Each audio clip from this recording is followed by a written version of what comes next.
Hey there, saltwater anglers, and welcome to the Lower Chesapeake Bay Fishing Report, your local report whether it's good, bad, or ugly. This podcast is part of the Great Days Outdoors Network, and each week we're talking with local experts to learn how we can become better anglers in our pursuits offshore, nearshore, and inshore. So, let's work together and keep this amazing fishery healthy and thriving for generations to come by remembering to protect what we pursue.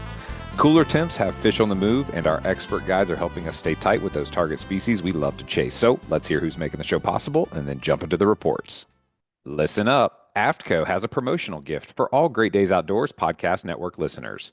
They're now offering a camo sunglasses cleaner cloth with any purchase of AFTCO products. For those cold, wet, or windy days, I especially enjoy my weatherproof fabric barricade jacket, as well as my Helm insulated fishing gloves. All you got to do to get your coupon code is text LCBFR to 779-345-2918. You'll get subscribed to our email list, and we'll send you the promo code via email. Upgrade your waterfront with Killer Doc's premium dock furniture, built to last a lifetime in marine conditions. Crafted from marine-grade aluminum with a protective anti-corrosion coating, it's tough enough to handle the elements while providing unmatched comfort.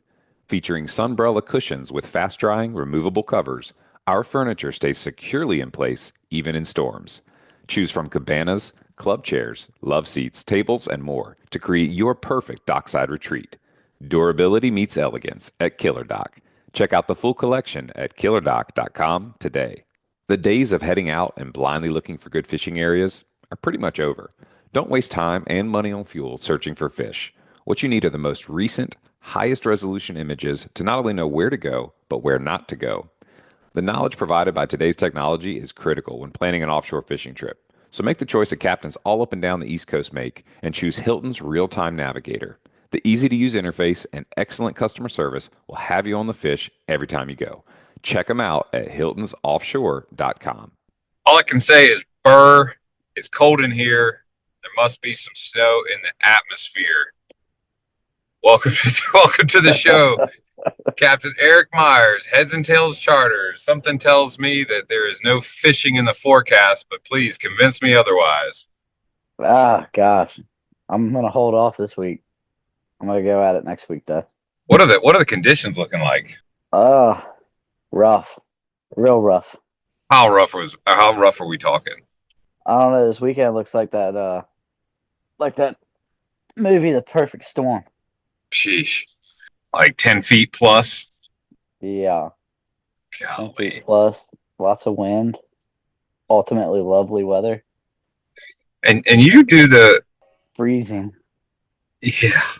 You do the pilot mode, so I mean, does any amount of weather stop you guys from having to go out and move guys on and off Navy and container ships? It'll slow down if they close the port. Right. But then there's also stuff that's like in the anchorage up in Cape Charles that we got to keep an eye on. Got it. And when it gets like that, it's absolutely brutal because we end up having to run a boat because we can't drive across the bridge tunnel usually. So we'll have to run a boat from Lynnhaven to the anchorage. It's always a north wind, so it's never fun going north. It doesn't sound like it, but if we rewind the clock a little bit, I want to talk about two things. I want to do a quick recap from your experience at the Tribute to the Bay that Jenny Olmson and Shutter Speed put on. And then I want to hear your story about the bluefin tuna that you caught down south. But first, man, what did you think of the tribute? What was your experience? I think it was an excellent show to show people a behind the scenes type of deal of what we do every day. And then also showcase a lot of the local community. And we actually had talked to a lot of people that weren't charter captains there too, which was cool. I thought that was definitely a cool part of it, was seeing local recreational fishermen and women show up. And then I liked reading all the bios to really get to learn about these individual captains and their passion and their drive. I thought she did an amazing job just capturing all the best of what the local fishing community is about. I think she had over 100 people show up, which was incredible for a first event. So it was really cool. It was great to see you there. But when I walked in the door, I ran into Cam shoal first, and he had this big goofy grin on his face, and I'm like, "What are you so happy about?" And he goes, "Dude, let me tell you about this epic bluefin tuna that I finally caught." So walk us through, like, what did you guys set out to do, and what did you do? So the day before we went, it was like, I don't know, 10 o'clock. I had nobody committed to going with me, but I was committed and going either way, that type of deal. So Yeah, I called my buddy Cam Scholl. I was like, I literally told him straight up. I was like, "You want to do something crazy tomorrow? It's supposed to be pretty." And he said, I'm supposed to check with my wife. Hang on." So like 15 minutes later, like texted me back. He's like, "What are we doing?" I said, "We're gonna go catch a giant bluefin tuna on the skiff." And then, needless to say, he was just asked what time and where to be. It's like awesome. that's why I like this guy. So just the two of you went. Mm-hmm. Oh my goodness. So, and when you say skiff, so you're literally talking about your 25-foot skiff, Yeah, the 27. It was 27. yeah, it's large. No tower, no outriggers. I Nope. mean, No towers, no outriggers. are there even gunnel rod holders? That's the one nice thing about my skiff is I do have a large gunnel on it, and Okay. surprisingly enough, it's even though it doesn't look very heavy duty. I mean, I put 50 pounds of drag on that fish at multiple points and grabbing the line, and I mean the gunnel just never flexed, never did anything. It was awesome. I know they've put like working. It's usually like a work skiff when you get them built that big, so they're tending like oyster cages and stuff. I know I've seen one with a davit on it before, and I was like, well, I mean, if it can pull whatever they need a davit for, figured a bluefin tuna probably wouldn't. What's a davit? Like one of those little arms that swing out over the side of the boat that you can Like like a mini pull crane? Yeah. Got it. Okay. Yeah, I would imagine that creates quite a bit of flex and tension right there on the edge of the gunnel where it's mounted. So you kind of gave us a little foreshadowing that you guys did hook up to a large fish. So how did you fish for bluefin tuna? Like once you got the skiff down, did you guys launch from Oregon Inlet? Yeah, we launched from the fishing center. Okay. Um, And then did you go through Oregon Inlet in the skiff? yeah, Oh my gosh. I What mean, was that like? a whole lot less scary than any other boat. 'Cause I mean, if anybody else runs aground, I know I'm safe. I'll jack plate up. True. I, True. it's weird. It's weird talking to people that are like antsy about leaving the ramp, and they're like, "Oh man, I need 2 feet. I need 2.5 feet. I need at least a foot and a half." And I'm looking at them like, I mean, when y'all stop, I'll be able to get to the deep water and turn around and help you because I might need 6 inches. Yeah. Oh man, there's And definitely a that's what the motor down. there's there's a that's what she said joke that I'm going to avoid there. But anyway, so Yeah. with so you were able to get out. So were the conditions pretty calm, or was Oregon Inlet stacked up? Surprisingly, I tried to plan on going when it was going to be a west wind. That way, it wouldn't be terrible till I was coming back, maybe. Yeah, But the way the day unfolded, I mean, it was just beautiful. We had a lot of wind back here at home in Virginia Beach when we left, but when we got down there, it was already, I mean, pretty much nothing. Um, the boat in front of me very was nice. nice enough to cut down most of the chop or any wave action, but I mean, I think we ran all of about 2 miles, and that was mostly through the sound. Wow. And then I watched all the big boats in front of me drop their riggers as soon as they got past the sea buoy, and I was like, well, that's kind of cool. Wow. So really not having to go far at all to start trolling for them. No, you come out the inlet and start trolling. Like, I mean, I was in 18 feet of water when I slowed the boat down, and I was like, well, this is cool. Interesting. So you see the big boats deploy their riggers. You see 18 feet of water. What what makes you confident to start trolling there? Like, what are you seeing on the screen in terms of like water temperature, bait, and then visually, do you have birds? Like, talk me through your surroundings. That It was dark. oh, I got out there at 5:30 with the big boats because I wasn't gonna follow another trailer boat. I've got it. learned a lesson before. Mm, Um, Tracks move and the guys that do it every day are the ones that follow. Got it. No, that makes sense. So, were you seeing anything on the screen in terms of bait or a specific water temperature, or did you just simply see those guys slow down and go, okay, I'm gonna, sort of monkey see, monkey do here?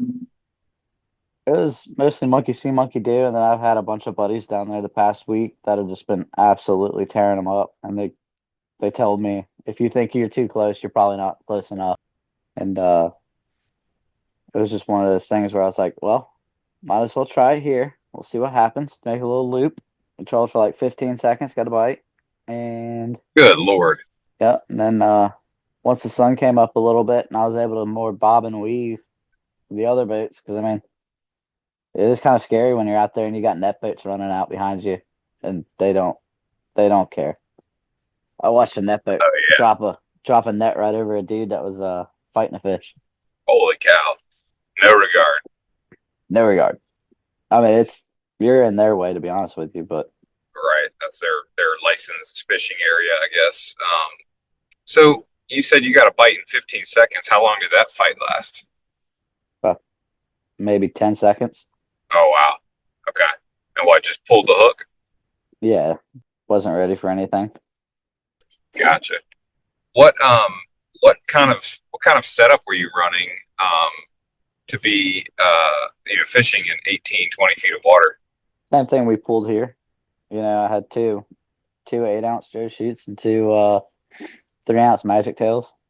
Okay. Gotcha. So the 3 ounces on the flat lines and then the 8 ounces long, or vice versa. Vice versa. I like to keep the 8 Got it. ounces close. Got it.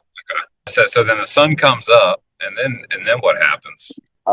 It's basically a free for all down there. I mean, you watch one boat hook up, and then the two boats next to them hook up, and then I just tried to stay out of the way of the big boats. The big, pretty $1 million sport fishes in my little skiff. Yeah, they are pretty.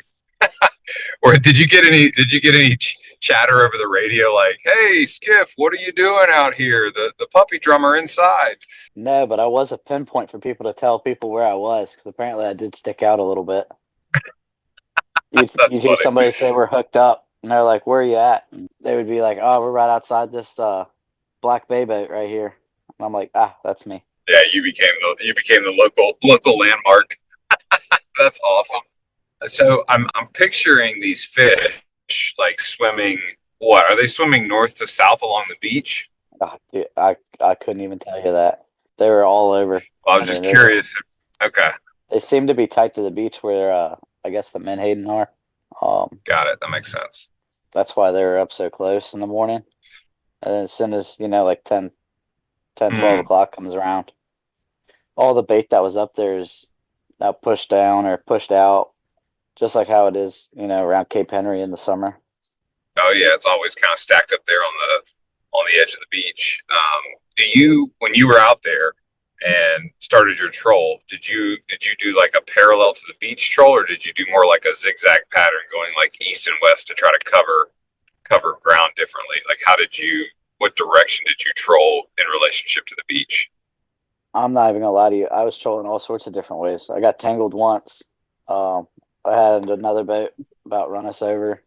Um, and then I was just trying to, play defense instead of offense type of deal Yeah, to try to stay out of the way and be seen.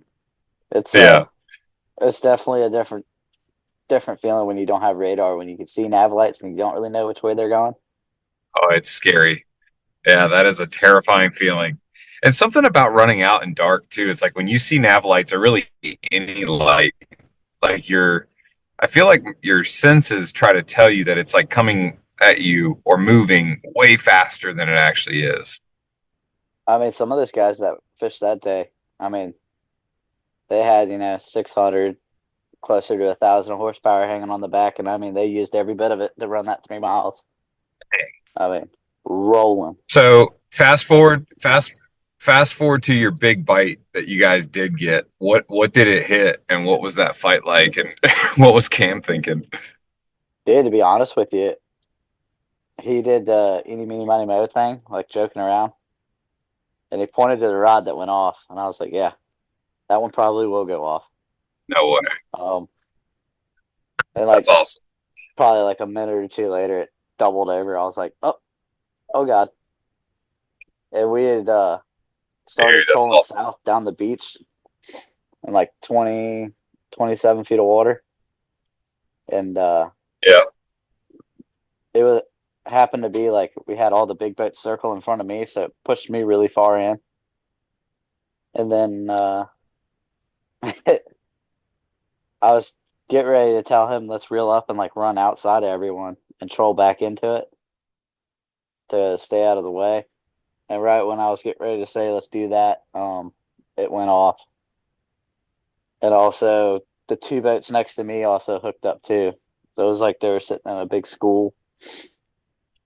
It was kind of cool when we got the bite because it didn't do much. Like, I mean, we had a pretty good rough estimate of how big that fish was. I mean, it was over 100. I know that for 100% fact because we had a tape on the side of the boat. But I mean, it basically didn't do anything. It swam right to the boat. I mean, we had it boat side in like 5 minutes. The coolest part about that is while I say we had it boat side, we had the boat in neutral. We were sitting there staring at it. And I looked over at the GPS. We were doing 2.5 knots. Fish was swimming us 2.5 knots. Holy cow. Yeah, it was pretty cool. That's incredible. That's incredible. So, did you have him like, how did you have him attached to the boat at that point? Was it a tail rope or mouth gaff, or was he still just on the line swimming in He the was boat? still just on the line. I wasn't touching that thing. I knew what was about to Jeez. happen. And as soon as I tried to pull the boat over to it to get a little closer and try to like, maybe pop the hook out or something, that Yeah. thing dumped off probably 150 yards of line like it was in free spool. Jeez. And I mean, That's a it was almost on sunset, so we were probably pushing, 45, 50 pounds of drag. And I was just like, let's see how strong these gunnels are today. And I played ring around the boat. All I did was pick the rod up and move it to different rod holders when I needed the boat to swing. that's insane, dude. I mean, if you had to estimate, so you knew it was over 100 inches because you could see it against the tape on the side of the boat. But if you had to guess what it was in terms of total length and weight, maybe could you throw a ballpark number at me? You'd probably say 650 somewhere in there, 650, 700. Sounds like a safe bet for 100. Yeah, for 100 plus inch fish, it definitely sounds like a safe bet. They're so powerful to think about catching that thing from a skiff. I mean, no wonder it was pulling you at 2 miles an hour.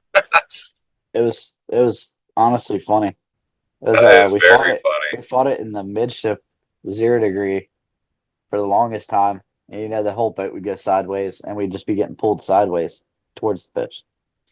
And as soon as I put the rod holder in the bow 0 degree, uh, it was literally like how you would imagine like a dog track team. Wherever that fish went, the bow of the boat went, and Right. we went way faster going that way. That is so cool to think about, like being on a sleigh ride, in a 27-foot skiff. I mean, I've done that in a kayak. I've done that in a kayak with like a 50-inch red drum. So, like, multiplying that scenario times, That's about how I've explained it 100. to people. I'm just Uh, just saying, like that's the most accurate way to look at it. Is it's literally the exact same, just bigger. yeah, that was Cam's first experience with a bluefin tuna. What was he saying? What was going through his mind? Well, we got it up next to the boat while I was swimming there, and he was like, "Should I get this on video?" I said, "Probably might be the only time we see this fish," because I knew I was gonna push the drag Right. all the way up and either turn it or break it off. So I know you've seen that video of us. That's when it took back off again, Oh yeah. and Yep. he looked at me. He was like, "Man, how much longer do you think we're gonna fight this?" I was like, "Could be 20 minutes. Could be 2 hours. Don't know yet." So I mean, that was he had a it was a rough uh real life show of it because it's usually never that fast, and usually the fish are never that chill. Usually they Right. do all sorts of Yep. crazy things, but I mean, they can't really do much when they're That's just remarkable turning though. me around. No. So how did you guys wrap up the fight? Did you end up having to cut the line, or did you manage to get your lure back? Oh, I got my lure back. We just lip gaffed it. towed it till it started kicking a little bit, and then released her. Wow. Did was that hard to do with just the two of you? I mean, or did the fish not go Yeah, berserk? I mean the fish really didn't go berserk. I think we played it pretty well for it being in Yeah. cold water. I mean it was only like 48 or 49 degree water, but we got it. We got it to the boat. Got the lip gaff in. We had to cut the hook because it was like right in that joint spot where you can't push the hook down far enough without Right. absolutely annihilating your hand. Yeah. And so I cut the hook off, pulled the hook out the other way, so it didn't have a shiny piece of jewelry in its mouth. And Right. then Right. just towed her around till she started kicking real good and popped her off the gaff. She turned black back and swam away. That is quite the experience and adventure, and I probably got to capture it here because I'll tell you that look on Cam's face when I was like, "Oh, how was that day with Eric?" Like I mean, he looked like a kid on Christmas. He was so fired up, and Cam does some amazing photography and videography work, which he captured that day in a pretty epic way. So definitely go check out Heads and Tails Charters social media, Instagram, Facebook, as well as Cam Shoal Photography, um, because it's a sick edit showing you guys out there having fun. I mean, it looks like a version of Wicked Tuna, like Skiff edition, if you will. Um, yeah. So Just obviously two it's hoodlums having freezing. a blast. I know, right? It's freezing cold. I don't even know. I can't even think about fishing right now. I'm just thinking about ways to keep my boat from sinking and it slip. But what do you guys have coming up for heads and tails? What's February going to look like in terms of what kind of fish you guys going to be targeting? What kind of trips will you be running? Most of our trips in February will probably be, we'll mainly stick inshore because that's usually when the redfish start schooling up real thick. And then if the weather ever gets calm, run out sea bass fish too. But Right, most right. most of our stuff that I've got on the book so far has just been for the sight fishing for the redfish, big schools. And that is definitely fun. I can speak from firsthand experience on your boat. That's a good time. And if folks want to get booked with you to go on one of those inshore trips, or maybe snag one of those good weather days to go sea bassing on the Contender, what's the best way for them to contact Heads and Tails and get booked? They got two ways. You can either just direct right through the website, or you can call me at 757-573-9569. Perfect. I'll drop the link to your Valley Pro website in the show notes, as well as your phone number.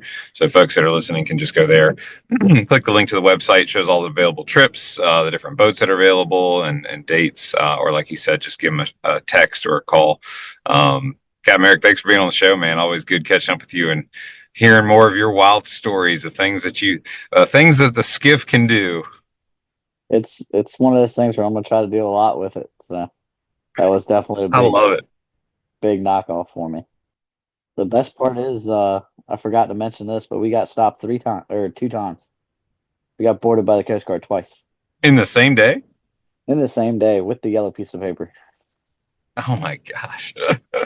That's awesome. That just adds to the adventure there. My Yeah. hat's off to Cam for trusting you to go to Oregon Inlet in a skiff to catch a 600 to 700 pound animal. Way to go, Cam. Great job. But anyways, Captain Merrick, thanks for being on the show today. Really appreciate your time as always, and we'll look forward to seeing what you're up to next. All righty, buddy. I appreciate you having me on. Absolutely.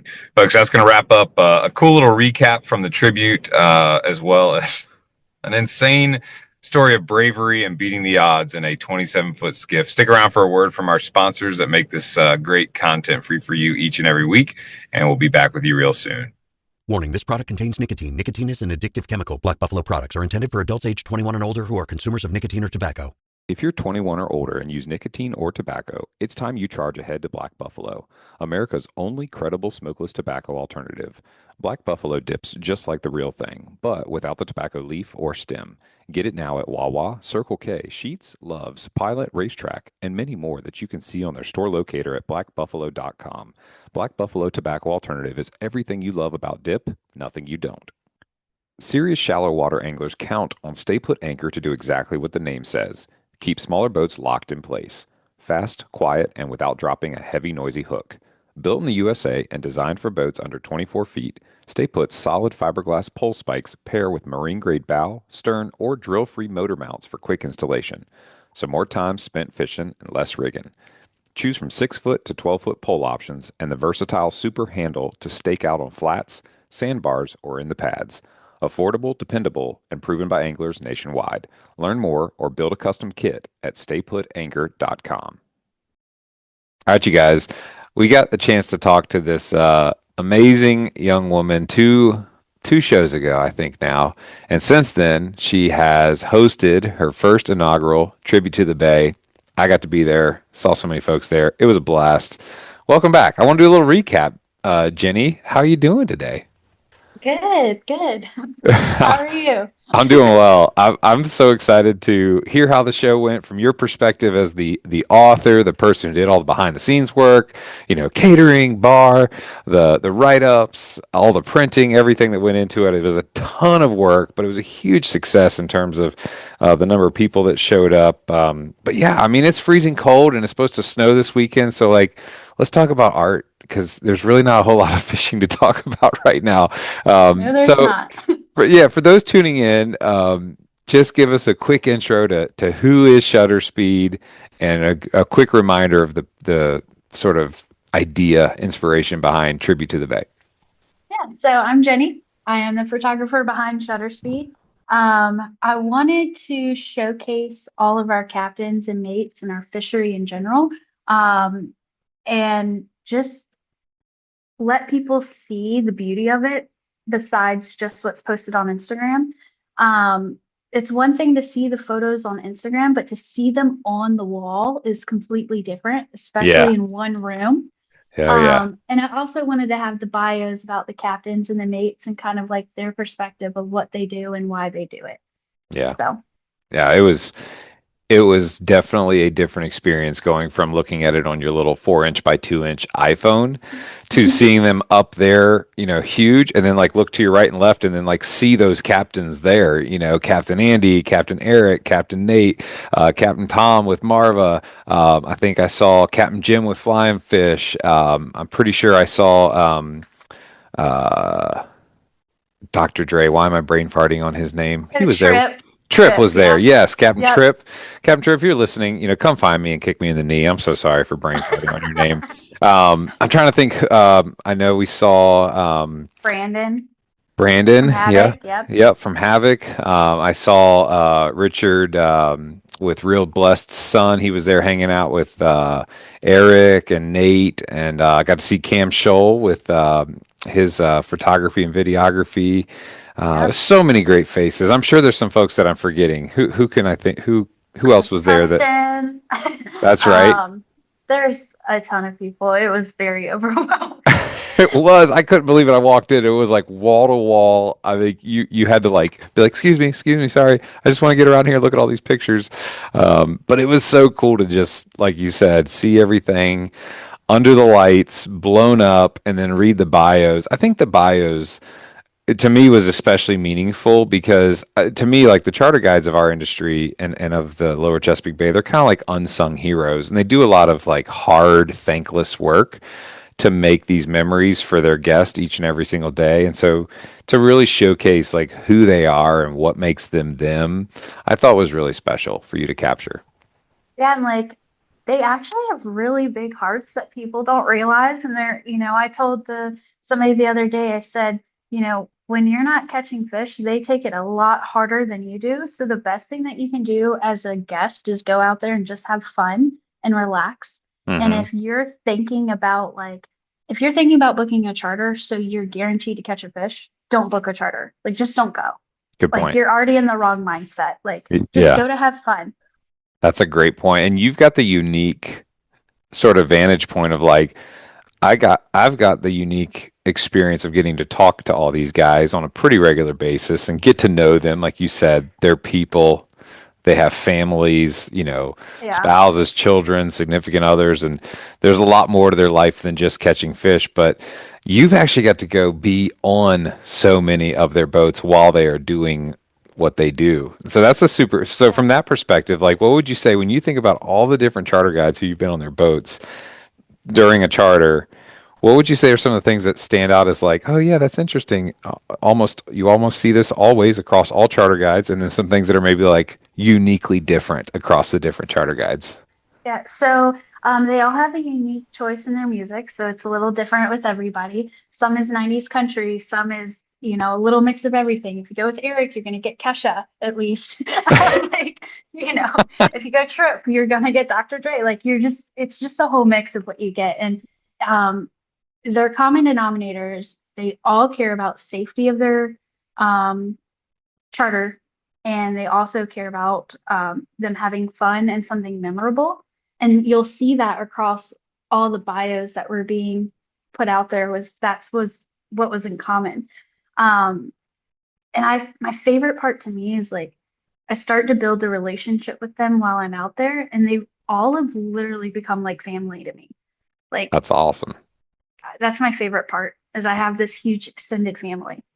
It's beautiful, really. I mean, the way that you've endeared yourself to the fishing community is so unique. And again, I think it's because it's born out of like a true like love and care for what they do. Because it's like, hey, I love this, you love this. I happen to know how to press the trigger on a camera and capture Yeah. these moments. And so it's like everybody's just there for all the right reasons. And I think that's what makes it really cool. So how many people total showed up? I mean, what were you expecting versus how many people actually showed up? Honestly, I was expecting like when I planned the event, I was like, maybe I'll get like 80 people. Yeah. Around 140 showed up, and I have a lot of messages of people who were wishing that they were able to make it out. They had previous engagements or something came up. Some very much looking forward to next year, but I was extremely, extremely overwhelmed with all the support and all the Yeah. messages that were like, go support Shutter Speed or go see Shutter Speed. And it was like, I knew like they were like family to me, but in that moment, I You really truly know. felt, yeah, Yeah, it's like when you watch any documentary of somebody who like the guys that created crypto or the guys that created Facebook or whatever, and it's like these guys when they're in the sort of I don't know, birthing phase of whatever thing they're creating, like you don't really know if people really care that much about it. And then you go through that yeah, process of like putting it out there into the world and you don't yeah, know again how people are going to respond to it. But like in a moment like Tribute to the Bay, when 140 something people show up, that's like when you have that point of like validation. That's like, no, this is something that people really care about, because to have 140 people show up on a Friday night in the middle of the winter to come see your work, like that's special. And that's when you know that like, okay, this is something we need to keep doing, because this is now like a staple part of the community that was like, if this went away, we would all be very upset. It's like, well, how am I gonna remember these great moments? Like what in the world, like I yeah. literally have like framed pictures on my office wall, my home wall, and it's like you took them, that's what makes it so special. I love it. I wouldn't trade it for the world. That's awesome. So one of the thoughts or questions that I've got for you is like, as you look into this next coming year, is there anything, if you could go and, tribute to the Bay 2027, I guess it would be. I'm assuming we're going to need a bigger venue. Casey keeps telling me that, and I'm like, I don't know. And he's like, no, I think we need a bigger one. I was like, we'll see. Absolutely. Definitely gonna need you've maxed out the wall space, and I'm sure you were probably in the middle of like putting things up and you're like, okay, I'm gonna have to cut down on what I put up here because I'm out of wall space. Yeah, Casey told me I stopped printing at like 1 o'clock in the morning the night before, and Casey was like, I think you're good. And I'm like, I don't know. But we got every photo up, thankfully, That's but amazing. not the one. There was still a lot I wanted to put out, but Yeah.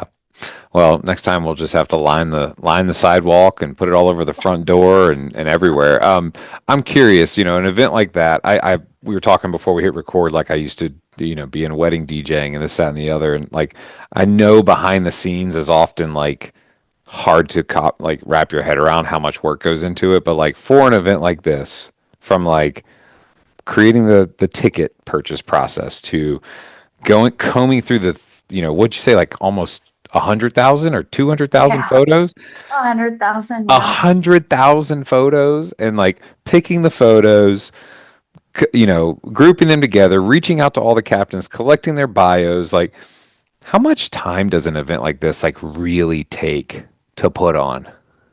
Um, I started planning it probably around August is when I was like really like, okay, I think I want to move forward with this. I think I have enough people that would come out. Like, let me plan it. So Casey did all the research on like using the ticketing system. He helped me with the pricing and helping getting the catering stuff because I've been traveling so much for work I and I've know. been home. So Yeah. like when I was home, I was still going out on charters, taking photos. I was still printing at night. Um, and honestly, like I couldn't have done it without everybody that was supporting me and helping me put it together. But um, a lot of time. Yeah. I was gonna say if I had to throw a random number at the wall, I mean, in my head, it's over 100 hours of prep time and work easily. Between the printing, absolutely, yeah. Yeah. So I hate even trying to go down this road of saying favorite. Um, I have two favorite photos that stood out to me there. Oh, Um, I'm not even gonna confuse people by saying both of them. I'll just say the one that I don't know what it is about the image, but like every time I look at it, I'm like, if there was an image that captured everything that we're like all about here in this community, I'd actually be curious to see what you think, which photo you think I'm thinking of. But like, if you could think of one photo that's on the wall that when you look at the photo, and yeah, if you weren't there, you would have had FOMO. But you look at that picture and you're like, oh my gosh, like that's the essence of like a great relationship between a captain and a mate. What the spirit of this fishing community is all about, and what like having fun really looks like. Like, what picture comes to mind for you?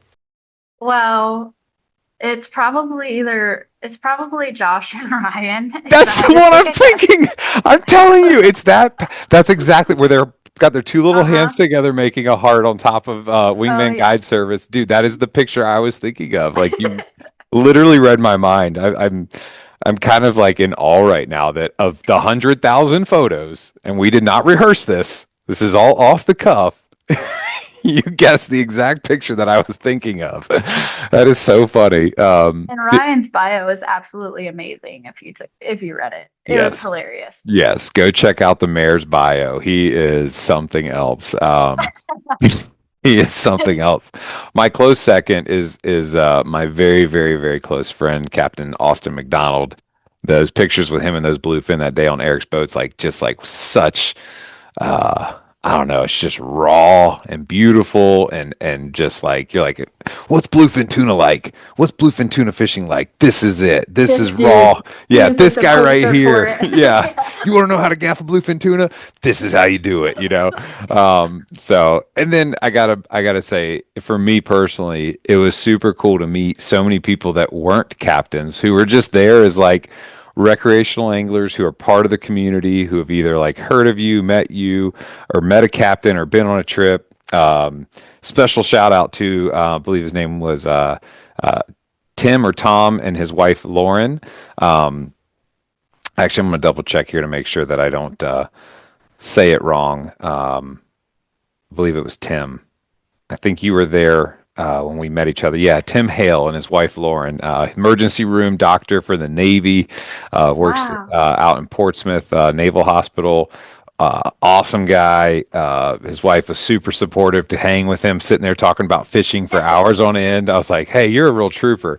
But he was like, "Hey, I heard Jenny on the podcast. Wanted to come down and see what it was all about." I was like, "Man, that's so cool. Thanks for coming out and supporting." So, thanks Tim and Lauren for coming out. But yeah, man, I'm so excited for what's coming this year, and hopefully it's another 100,000 pictures or more. I mean, Yeah.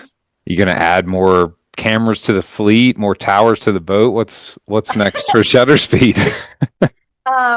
I wouldn't mind a third camera. I'm not gonna lie. Like just strap on another camera and have all three lenses and not have to worry about anything. Um, but honestly, just I love the ride alongs. Just invite me along. We'll go out fishing. I'll take pictures and I just do it for the community. So why not? I love it. Do you ever put the camera down and pick up the rod when you're on these ride-alongs? Yes. Okay, That's good. what the vest is for. It Perfect. holds the camera. I mean, I have a couple of pictures where I'm like reeling in fish with the camera like strapped to my chest. That's awesome. Yeah, I was like, man, if I was you, and I know how much you love to fish, at some point I'd be like, okay, I kind of just want to throw this camera in the ocean and pick up a rod now, especially if the bite is hot or they're on like their, second hour of cranking on a bluefin tuna, you're like, put me in, coach. I got this. Between my boat or like if I go with Trip or Eric at this point, I've fished with them so much. I've got so many pictures of them. They're like, just pick up the rod. Like, Yeah. like okay, thanks. Yeah. So if you could, you've been on a lot of different charters. If you could pick or design your kind of like perfect fishing day, what species or multiple species are you going to go after? Where are you going to go? And what are you going to fish for? I catch them all. I don't care. I just love fishing. But spade fishing is one of my favorite because they fight. I love their fight. And where do you in the Lower Chesapeake Bay go to catch spade fish? Yeah, I'm not getting in trouble. I'm not saying nothing. What specific bait do you put on your hook? What size and color hook do you use? Can't tell you. And it's funny when I go out with charters, I actually turn off my location. So any other captain that has my location or even Casey, they don't know where I'm at. Very sneaky. Very sneaky. Very, very sneaky. Okay. So we just got to look for the lens flare to try to find you out there. Yeah. Makes perfect sense. And then speaking of not giving up locations, you got to go on what was the show you got to go on? Today it was Life Outdoors podcast with the Wavy TV10. Nice. Yeah. And then That's the other day awesome. was the Hampton Roads show, but the same guy. Good. I think that what is that gentleman's name? Chris. I hope he doesn't listen to this. Chris, we love you, Chris. We do. We just don't know your last name off the top of our hands. You know what, Chris? If you're listening, if you were to fish more often and be, out on the water more, we might know your name off the top of our heads. But Chris Reckling, does that ring a bell? Chris Reckling? Yep. Okay. Yep. Beautiful. So he interviewed you on the Hampton Roads show and Life Outdoors, which I guess is Life Outdoors kind of like the Hampton Roads version of like a sporting or sports type show. Yeah, it's like everything outdoors. Okay. So they just started it not too long ago. Nice. And they're starting to kind of get more and more. I told them I have every charter captain and mate you want to talk to. Just let me know. That is very true. I'll send them your way. Yeah. Between you and I, there's probably no guide left undiscovered. That is licensed, insured, has all the right Coast Guard stuff, isn't rubbing their nose where it doesn't belong, all that jazz. But anyways, in closing, if folks want to find images you've taken of them or follow your adventures or reach out to you to ride along, what's the best way they can contact you and get connected with Shutter Speed?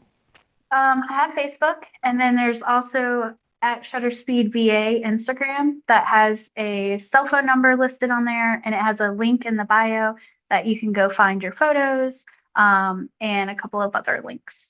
Beautiful. So. Awesome. Well, thank you so much for being on the show as always, and we'll look forward to the next time that we can have you on. And again, on behalf of everyone that is in the fishing community, everyone that attended, big shout out to my man Mike Manning and his beautiful wife Jordan and their awesome son Walker. Got to see Walker for second time, I think. Thank you for putting on Tribute to the Bay and taking all those photos and capturing all those memories. We really appreciate you. Of course. Thank you so much. Absolutely. Well, guys and girls, that's going to wrap up our show this week. I hope you got to enjoy getting a chance to hear from Jenny about Tribute to the Bay and her passion and her love. Please find her on the socials. Give her a follow. If you're a charter guide listening and you haven't had her on a ride along yet, what are you thinking? Get connected. Get her out there ASAP. Till next week, y'all be safe. Hopefully this snowstorm doesn't do anything too crazy to Hampton Roads, but be prepared, be safe, and we're looking forward to talk to you guys next week. That's going to wrap it up. Stay tuned for a quick word from our sponsors who make this free content great and free for you each week. We'll talk to you soon. This episode is brought to you by Saltwater Marketing, the agency built for outdoor brands that want real results.